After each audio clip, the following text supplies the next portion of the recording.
ICSC class 10th के धुरंधरों, balloon maths word 2, ICSC board 9, 10, 11, 12 आपकी फुल प्रिपरेशन कराएगा।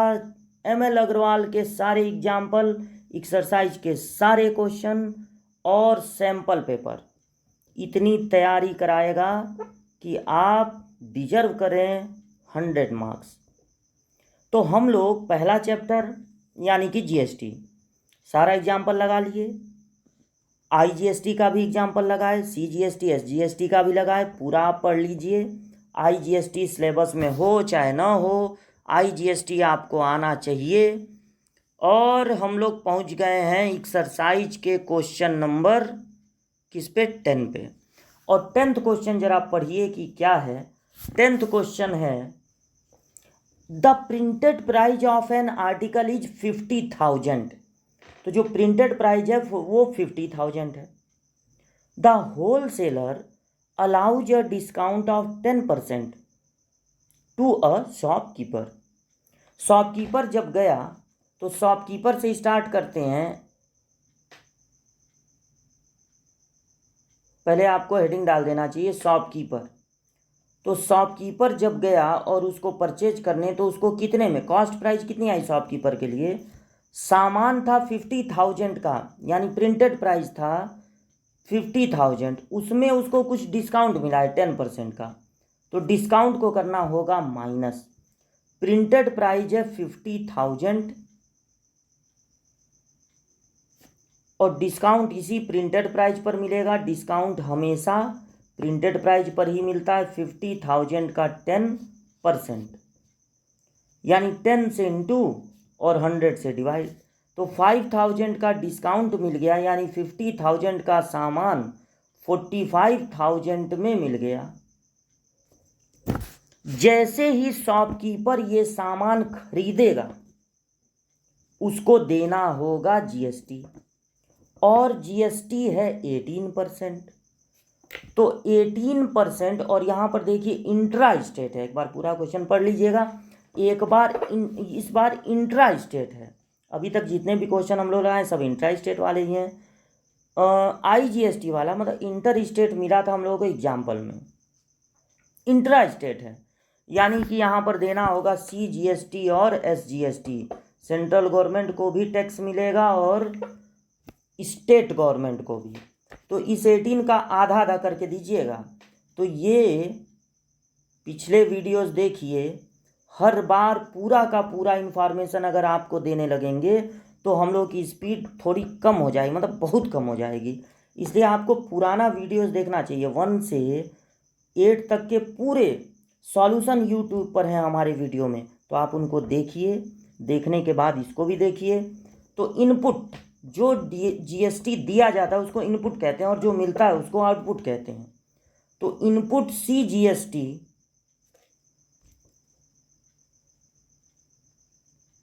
9% देना होगा, 9%। तो 45,000 का 9% निकाल लीजिए। 9 से इंटू 100 से डिवाइड, 2 जीरो कैंसिल हो गया, 0। 9 5 जो 45 को 5 4 बचा, 9 4 जा 36 और 4 40। इतना ही देना पड़ेगा एसजीएसटी। ये शॉपकीपर के लिए इनपुट एसजीएसटी कहलाएगा। जो जीएसटी देते हैं वो कहलाता है इनपुट। अब शॉपकीपर जिसको वो आर्टिकल जो कि 50,000 का था 10% डिस्काउंट पर मिला, जैसे ही शॉपकीपर उसको परचेज किया उसको तुरंत देना पड़ेगा जीएसटी। ये जीएसटी वो गवर्नमेंट को नहीं देगा, बल्कि ये जीएसटी वो होलसेलर को देगा और कहेगा कि आप इसे जमा कर दीजिएगा गवर्नमेंट के पास। अब बारी आती है, अब एंट्री हो जाती है किसकी, कंज्यूमर की।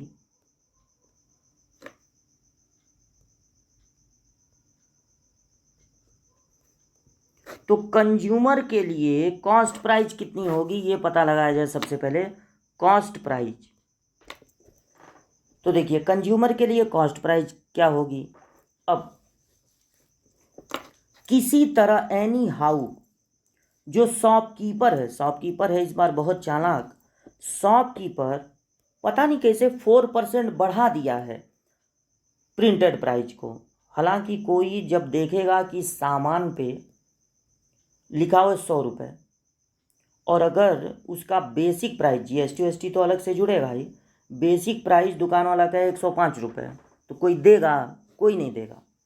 लेकिन अब ऐसे में शॉपकीपर क्या चालाकी दिखा सकता है, हो सकता है वो उसको किसी तरह इरेज कर दे जो मेन उसका प्राइस लिखा है प्रिंटेड प्राइस, और 4% बढ़ा के फिर प्रिंट कर रहा दे, या उस पर कोई स्टिकर चिपका दे और स्टिकर में क्या करे कि जो प्राइस है उसको 4% बढ़ा के तब उसी पर पेस्ट कर दिया, तो जो दिख रहा है भाई वो दिख रहा है। अब स्टिकर उछाल के नहीं कोई देखेगा।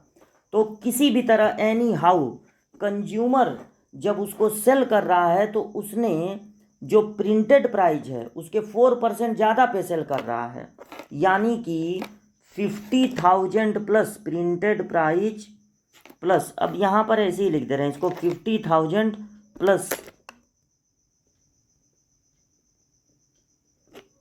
इस 50,000 का 4%, क्योंकि उसने प्राइस कितनी बढ़ाई है 4%, तो 4 से इंटू और 100 से डिवाइड, तो 50,000 प्लस, अब यहाँ 2 जीरो कैंसिल हो गए तो 2,000 आ रहा है, यानी कि 52,000 में कंज्यूमर ये सामान परचेज करेगा, और जैसे ही परचेज करेगा उसको भी तुरंत 9% CGST और SGST देना पड़ेगा। ये कंज्यूमर के लिए होगा इनपुट और ये पैसा मिल रहा है शॉपकीपर को, तो शॉपकीपर के लिए ये होगा आउटपुट GST। तो इनपुट CGST होगा 52,000 का 9%, तो 0000 कैंसिल, एक हो गया 0, 9 2 जा 18 को 8 1 बचा, और 9 5 जा 45 और 1 46, तो इतना देना पड़ेगा इनपुट CGST और इतना ही देना पड़ेगा SGST भी 4680। अब ये पूरी स्टोरी हो गई। शॉपकीपर ने खरीदा, कितने में खरीदा 10% डिस्काउंट पे, कंज्यूमर ने खरीदा कितने में खरीदा 4% एबव द मार्ट प्राइस, दोनों ने कितना कितना टैक्स दिया, ये सब कुछ आपके सामने है। और अब आप क्वेश्चन पढ़ सकते हैं और पार्ट बाय पार्ट एक एक क्वेश्चन का आंसर दे सकते हैं। तो देखिए पहला क्वेश्चन क्या पूछा गया है। फर्स्ट क्वेश्चन, द अमाउंट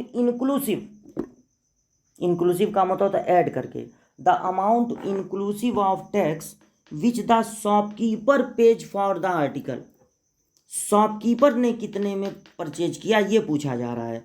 तो शॉपकीपर कितना कितना पैसा दिया है ये लिख लिया जाए। वो दिया है 45,000, ये देखिए यहाँ पर हम लिखने जा रहे हैं फर्स्ट पार्ट का आंसर। तो 45,000 में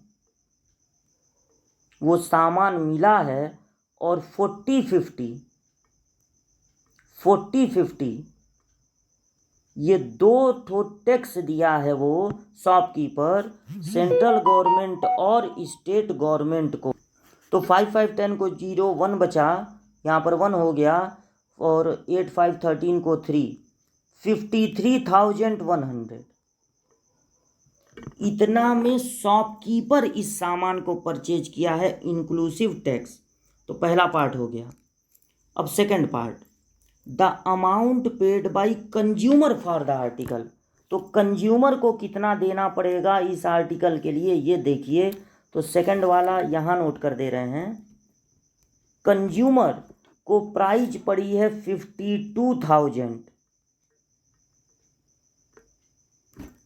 और उसने दो टैक्स दिए हैं 4680 और फिर 4680, इनको ऐड कर दिया जाए तो आएगा 0, 16 को 6 1 बचा, 12 और 1 13 को 3 1, 8 और 2 10, 11 को 1 1 6, 61,360, इतना देना पड़ा है। अब देखिए 53,100 में शॉपकीपर उसको ख़रीदा, लेकिन फिर भी इतना पैसा उसका पूरा नहीं लगा। इसमें कुछ टैक्स वो जो दिया है वो तो वो वसूल कर लेगा जब इस टीवी को सेल, मतलब टीवी बार बार बोल दे रहे हैं, इस आर्टिकल को सेल करेगा तो उतना पैसा अपनी जेब में वापस ले लेगा। ये सब स्टोरी आप जान ही रहे हैं, इतने दिन से पढ़ रहे हैं। उसके बाद है the amount of tax paid by shopkeeper to central government. Shopkeeper ने सेंट्रल गवर्नमेंट को कितना पैसा दिया? तो देखिए सेंट्रल गवर्नमेंट के नाम पर शॉपकीपर को, ये थर्ड है, सेंट्रल गवर्नमेंट के नाम पर शॉपकीपर को 4680 मिला है। सेंट्रल गवर्नमेंट के नाम पर, लेकिन अपने जितना वो सेंट्रल गवर्नमेंट को दिया था वो पैसा इसमें से कट कर लेगा और बाकी जो बचेगा वो ले जाकर जमा कर देगा सेंट्रल गवर्नमेंट के पास। तो 8 में से 5 गया 3 और ये 6, तो वो 630 ले जाके स्टेट गवर्नमेंट के पास और 630 ले जाके सेंट्रल गवर्नमेंट के पास जमा कर देगा। और लास्ट क्वेश्चन है the amount of tax received by state government. State government को कितना मिला? तो सुनिए, पिछले ही क्लास से आपको बार बार बता रहे हैं कि जितना पैसा कंज्यूमर देगा उतना ही पैसा स्टेट गवर्नमेंट या सेंट्रल गवर्नमेंट को मिलेगा। तो फोर्थ पार्ट का आंसर हो जाएगा सेंट्रल गवर्नमेंट को, सेंट्रल पूछा है कि स्टेट? हाँ सेंट्रल, सेंट्रल गवर्नमेंट को, ओ सॉरी ये तो पिछला क्वेश्चन था, स्टेट गवर्नमेंट, चलिए कुछ भी हो, बात एक ही है। स्टेट गवर्नमेंट को कितना पैसा मिला? तो 4680, जितना कंज्यूमर देगा उतना ही स्टेट गवर्नमेंट को मिलेगा। तो ये पूरा सॉल्यूशन आपके सामने है, आप इसको कॉपी में नोट कर सकते हैं, बार बार लगा के प्रिपेयर कर सकते हैं। तो अगला क्वेश्चन, ये तो था 10th, अब 11th क्वेश्चन हम लोग लगाते हैं। क्वेश्चन नंबर 11, 11th क्वेश्चन ये रहा आपके सामने। A retailer buys a TV, बार बार पिछले क्वेश्चन में टीवी का नाम ले रहे थे, टीवी आ ही गया। तो एक रिटेलर ने होलसेलर से 40,000 की एक टीवी परचेज की। He marks the price of the TV 15% above his cost price and sells it to a consumer at 5% discount on the marked price. If the sale are intra-state, ये intra-state है, मतलब एक ही state में selling हो रही है, यानी CGST SGST देना पड़ेगा और GST है 12%। तो पहला क्वेश्चन पूछा गया है the marked price of the TV, TV का मार्क्ड प्राइस कितना है? तो जो रिटेलर था उसने 40,000 में टीवी परचेज किया, और अगर 40,000 में टीवी परचेज किया रिटेलर होलसेलर से, तो फिर 12% डिस्काउंट, 12% GST, ये देखिए बाद में 12% जो GST है, इतना परसेंट GST वो दे दिया होगा। तो रिटेलर से अगर आप शुरू करते हैं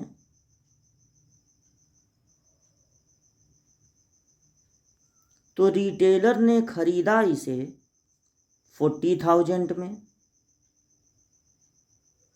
और इस 40,000 का इनपुट CGST वो दे देगा 6%, इसका हाफ कर दीजिए, तो 40,000 का 6%, 2 0 2 0 कैंसिल हो गया, 6 4 जा 24 00, और इस इतना ही उसने दे दिया होगा SGST, यानी 2400। अब आगे की कहानी सुनिए। उसने, मतलब रिटेलर ने 15% उसका प्राइस एबव कर दिया, बढ़ा दिया जितना मार्केट प्राइस था। तो सबसे पहले, और इतने में 15% मार्केट प्राइस बढ़ा दिया और फिर 5% डिस्काउंट मार्केट प्राइस पर दिया। पहले 15% उसको बढ़ाया, और फिर उसके बाद मार्ट प्राइस पर 5% का डिस्काउंट भी दिया। तो अब आगे की स्टोरी कुछ इस तरह से चलेगी कि मार्च के बाद की स्टोरी ये है कि उस रिटेलर ने 15% कॉस्ट प्राइस का 15%, देखिए 15% above it's his cost price, जितने में वो खरीदा था ये 40,000, उसका 15% बढ़ा के एबव उसकी मार्किंग कर दी कि इतने का इसका मार्क प्राइस है। तो जो मार्क्ड प्राइस होगा वो होगा कितना, ये 40,000 और प्लस इस 40,000 का जितना कॉस्ट प्राइस था 40,000, उसका 15% और बढ़ा दिया, 15% बढ़ा दिया। तो 0000 कैंसिल, 40,000 और प्लस 15 4 जा 60, 00, यानी 6,000 उसकी प्राइस बढ़ा दिया। तो उसकी प्राइस हो गई 4,600। और इतना बढ़ाने के बाद 5% का डिस्काउंट देकर इस टीवी को बेच दिया, किसके हाथों, कंज्यूमर के हाथों। तो अब आ जाते हैं कंज्यूमर पे, अब हेडिंग हो गई कंज्यूमर।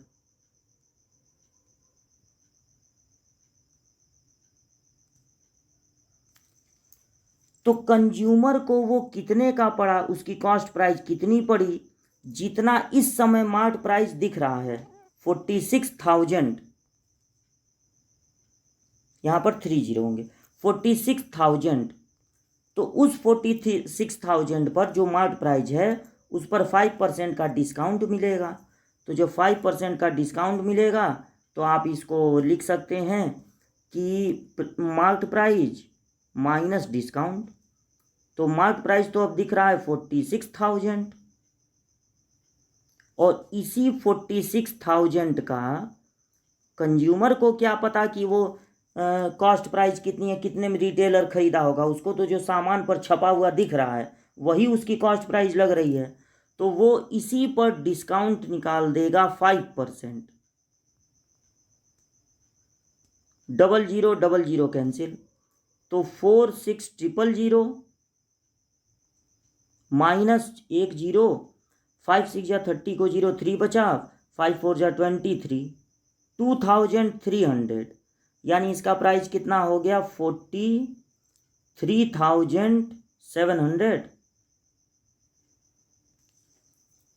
0000 हो गया तो 7 3 10 को 0 1 बचा, 3 2 5 और 1 6, हाँ 43,700। कंज्यूमर बहुत खुश हो गया कि उसको 5% का डिस्काउंट मिल गया। लेकिन जैसे ही कंज्यूमर इसको परचेज करेगा, कंज्यूमर को देना पड़ेगा जीएसटी, CGST और SGST। तो कंज्यूमर अब क्या करेगा, इनपुट जो दे रहा है वो इनपुट CGST, वो भी इस रिटेलर की तरह 6% का, 12% है तो आधा आधा 6% देगा CGST। तो जितने में खरीदा है 43,700, इसका 6%, 2 0 कैंसिल, 6 7 जा 42 को 2 4 बचा, 6 3 जा 18 और 4 22 को 2 2 बचा, 6 4 जा 24 और 2 26, 2,622, 6 7 जा 42 को 2 4 बचा, 6 3 जा 18, 19 20 21 22 को 2 2 बचा, 6 4 जा 24 25 26। इस बार दो बार जो है चेक कर लेना चाहिए, मतलब डबल श्योर हो जाना चाहिए कि मल्टीप्लाई सही है ना। 2622 का वो SGST भी देगा। और यहीं पर स्टोरी होती है ख़त्म। रिटेलर उसको खरीदा 40,000 में और GST दे दिया होगा। फिर उसका मार्ट प्राइस इस 40,000 का 15% बढ़ा के मार्क कर दिया, यानी 46,000। फिर जब कंज्यूमर आया तो उससे कहा देखिए 46,000 की ये टीवी है, लेकिन हम आपको 5% का डिस्काउंट देंगे। तो 5% इसका माइनस कर दिया, टीवी का दाम हो गया 43,700। डिस्काउंट देने के बाद भी रिटेलर को फ़ायदा होगा 3,700 का, क्योंकि वो तो टीवी 40,000 में ही ख़रीदा था। जब कंज्यूमर इसको ख़रीदेगा तो वो भी 6% CGST और SGST देगा, जो कि आ रहा है 2,622। अब देखिए पहला क्वेश्चन क्या है, marked price of the TV. तो पहले क्वेश्चन का आंसर है 46,000। तो यहाँ पर आंसर लिख देते हैं, पहले पार्ट का आंसर 46,000। अब सेकंड क्वेश्चन पढ़िए। तो सेकंड क्वेश्चन है, the amount which the consumer पे फॉर द टीवी। मतलब कंज्यूमर ने कितना दिया, तो कंज्यूमर 43700 इतना तो टीवी का प्राइस था, और 2622 दो बार वो GST दिया है। तो 4 और 19 को 9 1 बचा, 325 और 3 8, ये 2 है और ये 4। तो उसने टीवी का दाम दिया 48,944। अब नेक्स्ट क्वेश्चन पढ़ लीजिए, थर्ड वाला, the amount of tax paid by retailer to central government. Retailer central government को कितना देगा, तो रिटेलर के लिए ये आउटपुट GST होगा, ये आउटपुट GST, और रिटेलर के लिए ये इनपुट GST है। तो थर्ड पार्ट का आंसर होगा, वो कंज्यूमर से लिया 2622, लेकिन अपने जो दिया था 2400, ये देखिए 2400 यहाँ पर अपने दिया था, तो वो माइनस कर लेगा। तो ये किसके लिए पूछा गया है, सेंट्रल गवर्नमेंट के लिए। तो थर्ड वाला आंसर कुछ इस तरह से हो जाएगा, अपने पाया 2622, यानी आउटपुट GST है ये रिटेलर के लिए, और अपने जो दिया था इनपुट GST 2400 उतना माइनस कर लिया, और 222 रुपीज़ ले जाके गवर्नमेंट के पास जमा कर दिया। फिर उसके बाद पूछा गया फोर्थ क्वेश्चन, आप यहाँ पर देख लीजिए, tax received by state government. तो स्टेट गवर्नमेंट को ये नहीं कहा है कि होलसेलर कितना दिया या रिटेलर कितना दिया, बल्कि स्टेट गवर्नमेंट टोटल कितना पाया। तो इसके लिए बार बार आपसे बता रहे हैं, पिछले वीडियो में भी और इस वीडियो में भी, स्टेट गवर्नमेंट को या सेंट्रल गवर्नमेंट को ठीक उतना ही मिलेगा जितना कंज्यूमर देगा, यानी 2622। तो ये चारों पार्ट के आंसर हो गए, और पूरा सॉल्यूशन हम आपके सामने ऐसे कर दे रहे हैं। ये देखिए, ये पूरा सॉल्यूशन आपको दिख रहा है इस पेज पर। आप वीडियो को रोक कर इसको जूम करके नोट कर लेंगे कॉपी में, और इसी तरह हेडिंग डाल के जब आप क्वेश्चन लगाएंगे तो लगभग एक ही पैटर्न से सारे के सारे क्वेश्चन सॉल्व हो जाएंगे। तो मिलते हैं अगली वीडियो में इसके आगे के क्वेश्चन लेकर।